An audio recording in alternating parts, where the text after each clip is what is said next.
మన కరాటే కళ్యాణి అక్కకి Sunday school సందేహాలు ఏదో వచ్చాయట, ఒకసారి మీరు కూడా చూడండి. మీ జీసస్ రక్తాన్ని చిందించాడు మా జీసస్ పాపుల కోసం అని మీరే చెప్పారు. ఏ పాపుల్ని రక్షించాడో, ఏం చేశాడో, మీ పాపుల్ని రక్షించాడన్నారు. ఎవరు వాళ్ళు? పేర్లు ఏమైనా ఉన్నాయా? మీ యేసు ప్రభు పాపుల కోసం రక్తం చిందించాడంటారు, పాపుల్ని రక్షించాడంటారు. మరి ఆ పాపులు ఎవరు, వాళ్ళ పేర్లు ఏమైనా ఉన్నాయా అని అడుగుతుందండి.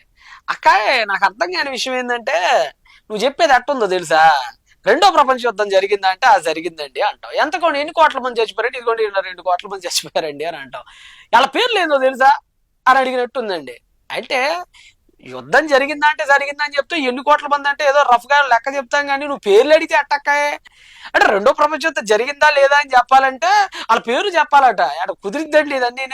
అక్కాయ్, వాళ్ళ పేర్లు చెప్పుకుంటా పోతే వాళ్ళ ఆధార్ కార్డు లేదు, వాళ్ళ పాన్ కార్డ్ నెంబర్ ఏమైనా ఉంటాయి, వాళ్ళ బ్యాంక్ డీటెయిల్స్ ఏమైనా ఉన్నాయా, డోర్ నెంబర్లు, వీధి పేర్లు, ఓటర్ కార్డు ఐడీలు, ఇవి కాదక్కాయ. ఆ రోజుల్లో క్రైటీరియా ఇది కాదక్కాయ. ఒక ఇన్సిడెంట్ జరిగిందా లేదా అని డిసైడ్ చేయడం కొన్ని ఫ్యాక్టర్స్ ఉంటాయి. మనం ఆ ఫ్యాక్టర్స్ లో ఆలోచించాలి తప్ప ఇలాంటి చిల్లర ప్రశ్నలు అడగకూడదు అక్కాయ. సరే, నువ్వు అడిగావు కాబట్టి చెప్తున్నాను జాగ్రత్తగా. ఒకటే, ఈ రోజు 10 రూపాయలు ఇచ్చి సాయంత్రానికి 40 రూపాయలు వసూలు చేసి ఇంటూ 4తో వడ్డీల మీద వడ్డీలు గుంజేటువంటి ఒక రక్తం పీల్చే ఒక జలగ ఉండేది అక్కాయ. ఆడి పేరు జక్కయ్య అక్కాయ, సొంకరైన జక్కయ్య. ఈ జక్కయాసును కూడా యేసుక్రీస్తు వారు మార్చారు అక్కాయ.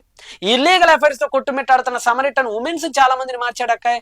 ఇదే ట్యాక్స్ కలెక్ట్ చేసి ఎందరో అమాయకుల ప్రాణాలు దోచుకుంటున్నటువంటి మ్యాథ్యూస్ లాంటి ఒక సుంకర్ని మార్చేశాడు అక్కాయ. దొంగల్ని మార్చేశాడు అక్కాయ. వ్యభిచారులనేమి, అభిచారులనేమి, సుంకరులనేమి, హుంకరులనేమి, యోధా కత్తులనేమి, జోదా మత్తులనేమి, మాంత్రికులనేమి, తాంత్రికులనేమి, హంతకులనేమి, ఇష్టము లేని, కుష్టము లేని, భాసము లేని భ్రష్టులనేమి, ఇలా చెప్పుకుంటూ పోతే చెప్పడానికి భాషలు, యాసలు, ప్రాసలు కూడా సరిపోవక్కాయ. అంత మందిని మార్చాడక్కాయ. ఇంకెంతని చెప్పమంటావు చెప్పు? 3 రోజుల తర్వాత మళ్ళీ వచ్చాడు, ఎవరో వ్యక్తి కనిపించాడని బైబిల్లో ఉంది. 3 రోజుల తర్వాత వచ్చాడు, ఎవరో వ్యక్తి కనిపించడం బైబిల్లో ఉందట. అట్లా బైబిల్లో లేదక్కాయ, తమ బ్రెయిన్ లో ఉందక్కాయ. 3 రోజుల తర్వాత వచ్చాడు, ఎవరికో ఒకటి కనిపించాడు. ఒకటే కాదక్కాయ, కొన్ని వందల మందికి కనిపించాడు ఆయన. శిష్యులకే కాదు. నువ్వేమంటున్నావు? బాగా ప్రేమించారు కాబట్టి ఒకసారి వినండి. అలా అంటే అండి, మొన్న మా ఫ్రెండ్ వాళ్ళ తాతయ్య చనిపోయాడు. అతనికి బాగా ఇష్టం ఆయన అంటే. వాళ్ళ ఫ్రెండ్ వాళ్ళ తాత ఎవరో చనిపోయారట. అదే ఆలోచనలో ఉండడం వల్ల ఆయనకి వెంటనే వాళ్ళ తాత 3వ రోజు మళ్ళీ కనిపించాడు. వాళ్ళకి అదే ఆలోచన ఉండబట్టి వాళ్ళ తాత 3 రోజు కనిపించాడట. కనిపించాడని అతను ఫీల్ అయ్యాడండి. దానికి మనం ఏం చేయగలం? కనిపించాడని ఫీల్ అయ్యాడు. కనిపించాడని వాళ్ళు ఫీల్ అయ్యారంట. కరెక్టేనక్క, నువ్వు చెప్పింది కరెక్టేనక్క. తాత కాబట్టి అక్క, బాండింగ్ ఉంది కాబట్టి అక్క, చచ్చిపోయిన తర్వాత 3వ రోజు కనిపించాడని ఫీల్ అయ్యాడంటే అర్థం ఉంది అక్క. నీకు నాకు కనిపించడు కదా అక్క వాళ్ళ తాత. నిజం చెప్పక్క, వాళ్ళ తాత వాళ్ళ మనవడకు కనపడతాడు కానీ నీకు నాకు కనిపించరు కదా అక్క. నీకు నాకు కూడా రోడ్డు మీద కనిపించారంటే అర్థం ఏంటక్క? వాళ్ళ తాత చచ్చిపోలేదని అర్థం అక్క. ఓకేనా అక్క? ఇప్పుడు అలానే అక్క, యేసుప్రభు శిష్యులకు కనిపించి మాత్రమే ఉంటే నీలానే డౌట్లతో మేము కూడా ఉండేవాళ్ళం అక్క.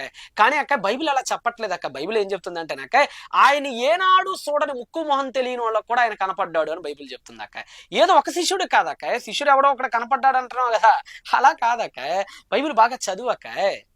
ఇప్పుడు ఫర్ ఎగ్జాంపుల్ అక్క, మార్క్స్ వార్త 16:9 మేరీ మ్యాగ్దలేని కనపడతాడు అక్క. అదే మార్క్స్ వార్త 16:1-8 జాన్ అని కనపడతాడు, మేరీ మదర్ ఆఫ్ జేమ్స్ కనపడతాడు, మేరీ కనపడతాడు, ఇలా చాలా మంది కనపడతాడు అక్క. అంతే కదక్క, ల్యూక్ 24:34 పీటర్ కనపడతాడు అక్క. అంతే కదక్క, ఇదే ల్యూక్ 24:35-36 వరకు 10 డిసైబుల్స్ కనపడతాడు అక్క. అంతే కదక్క, ఇదే మార్క్ 16:12 ఎంఐఎస్ మార్గంలో ఇంకో 2 కనపడతాడు అక్క.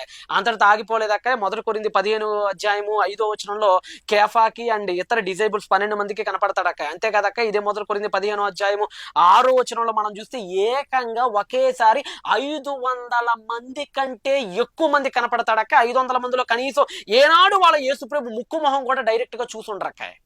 అంటే అక్క, నువ్వు చెప్పిన లాజిక్ సెట్ కాదక్క. తాతకి మనవాడు కల్లో కనపడతాం వేరక్క, కల్లో ఎవడు టచ్ చేయలేడక్క. కానీ యేసుక్రీస్తు వారు 3వ దినాన కనపడినప్పుడు అక్క, శిష్యులకి కూడా ఇలానే డౌట్ వచ్చింది అక్క. అందుకని యేసుక్రీస్తు ఏమన్నాడంటే, పెట్టి చూడండి రా నా గాయాల్లో అని చెప్పాడు అక్క. అప్పుడు అలా పెట్టి చూడటాన్ని బట్టి వాళ్ళ డౌట్ కూడా క్లియర్ అయిపోయింది అక్క.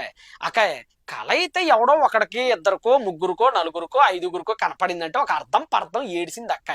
అలా కాకుండా ఒకేసారి 550 మంది కంటే ఎక్కువ మందికి వేరు వేరు స్థలాల్లో ఒకేసారి ఎలా కనపడతాడక్క? కొంపదీసే కళలన్నిటి ఎవడైనా ఒకటి కాంట్రాక్ట్ ఒప్పుకొని ఒకేసారి ప్లే చేసాడంటావు అక్క. వాళ్ళ బుర్రలో షిప్ పెట్టి కళ అయితే ఒకటితో ఆగిద్ది కానీ 600 మందికి పాకదు కదా అక్క. ఇంకో విషయం ఏంటంటేనక్క, శిష్యులే కాదక్క, చరిత్రకారులు కూడా ఆయన మూడో దినాన తిరిగి లేచాడని తాము విన్న వాటి గురించి రాశారక్క. జోసిఫస్ ఫ్లేవియస్ 18:3 and 3లో ఒకసారి చూసుకోక, టాస్టస్ రచనలో చూసుకోక. ఇంకోటక్క, జోసిఫస్ ఫ్లేవియస్ ఇంటర్పోలేషన్ సరైంది కాదనే వాళ్ళు కూడా ఉన్నారక్క. వాటి గురించి కూడా తర్వాత సమాధానాలు వస్తాయక్క. సరేనా?